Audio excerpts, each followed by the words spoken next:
Jindabad, Jindabad.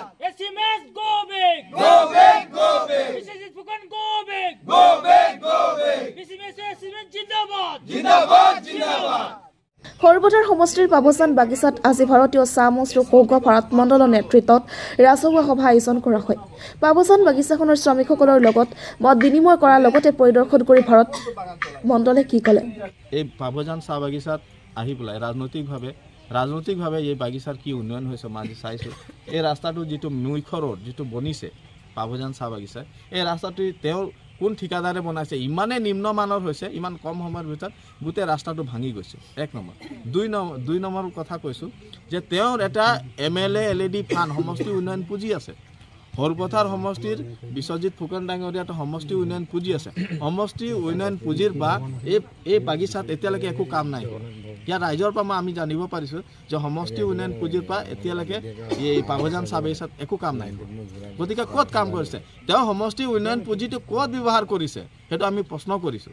যে যিহেতু tea garden dominated এটা সমষ্টি হয়, গতিকে ইয়াৰ ফাণ্ড তেওঁ পোৱা ফাণ্ডৰ অধিক হাৰ চাহ জনগোষ্ঠী আদিবাসী লোকৰ কল্যাণৰ কাৰণে খৰচা কৰিব পাৰে। ইয়াত আমি দেখিছোঁ তেওঁ সমষ্টি MLA LED ফাণ্ডৰ পৰা একো কাম ইয়াত পাবচান চাহ বাগিচাত হোৱা নাই। দ্বিতীয়তে মুখতে সোমাই যাওঁতে যিটো জগন্নাথ মন্দিৰ যিটো ভৱন বনাইছে তাৰ যিখিনি ইটা একেবাৰে মিঠাৰ 2 নম্বৰী, একেবাৰে নিম্নমানৰ, তাৰ বালি অতি নিম্নমানৰ আছে, তাৰ চিমেণ্ট অতি নিম্নমানৰ আছে, তাৰ ইটা নিম্নমানৰ। কোনোবা দিন সেই ভূমিকম্প বা কিবা এটা ক্ষেত্ৰত হয়তো ৱাল ভাঙি পেলাই পৰি পেলাই মানুহৰ মৃত্যু হ'ব পাৰে। গতিকে ইমান নিম্নমানৰ তেওঁ কাম কৰিছে। তেওঁ এটা নিজে সমষ্টিৰ বিধায়ক থাকোঁতে আজি ইমান নিম্নমানৰ বাগিচাত কাম কৰিছে। গতিকে আমি গৰিহণা দিছোঁ আৰু এই কাম আমি এতিয়া বন্ধ কৰাৰ পৰা ৰাইজে সিদ্ধান্ত লৈছে।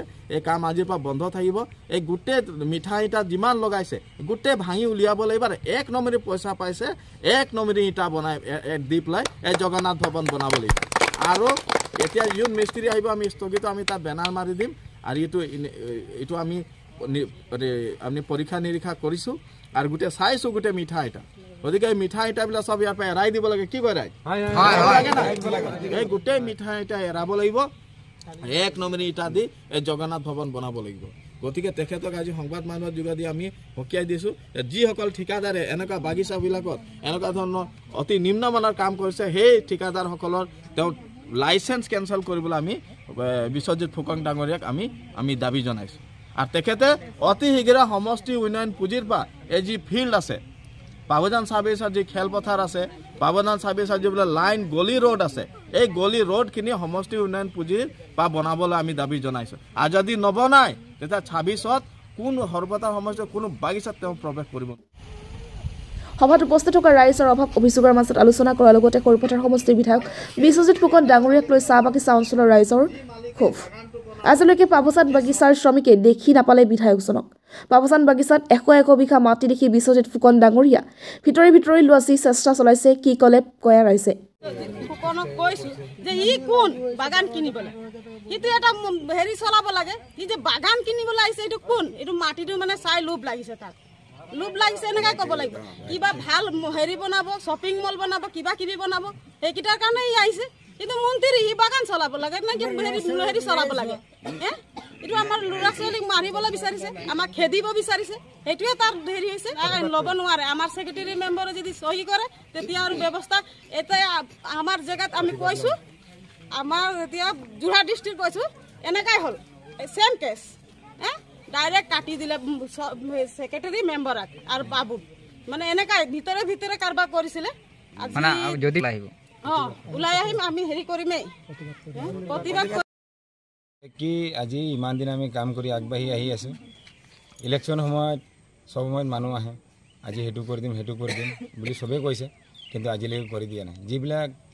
আমাৰ যিবিলাক কিছুমান জেগাত এনেকুৱা মানে ব্যৱসায়ী হৈছে, কিছুমান ল'ৰা ছোৱালী স্কুল যোৱা অহা যোৱা ৰাস্তা পথবিলাক বহুত বেয়া হৈ আছে। আৰু যিহেতু আজি যিবিলাক ৰাস্তা দিম বুলি কৈ মানুহক কথা দিলে, মানুহৰ ভোট লয়, কিন্তু একো কৰি দিয়া নাই। পথ যিবিলাক আছে মানুহৰ এনেকুৱা সমস্যা হৈ গৈছে, যাতে ৰাস্তা পদূলি এনেকুৱা বোকা জেং অৱস্থা হৈছে, কিন্তু মানুহ ওলাই যাব পৰা নাই। বেলেগৰ ঘৰ বাৰী কাষেদি ওলাই গৈছে মানুহ কিছুমানে।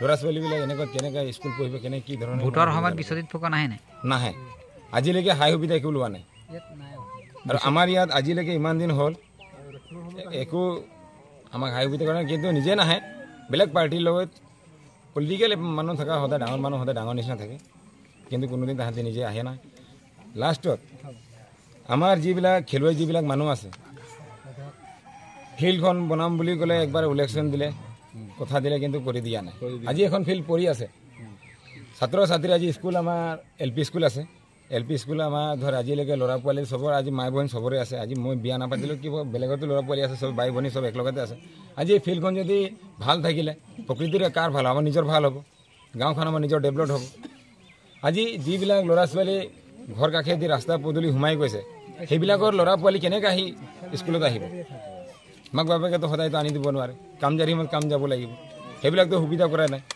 বেলেগৰ পলিটিকেল লৈ নাই সেইটো কৰি দিম বুলি কয় চবে মানে আগবাঢ়ি ওলাই আহে কিন্তু কৰি দিয়া নাই আৰু যিহেতু আজি যিটো আমাৰ মন্তব্য যিটো চলি আছে বাগানখন বিশ্বজিৎ ফুকনে ভিতৰে কাৰবাৰ চলি আছে বুলি আমি আজি যিহেতু আমি কিছুমান কথাও গম পাওঁ পলিটিকেল মানুহ লাগি আছে বুলি ৰাজনীতি হিচাপত কিন্তু আমি বিশ্বজিৎ ফুকনক আমি নিদিওঁ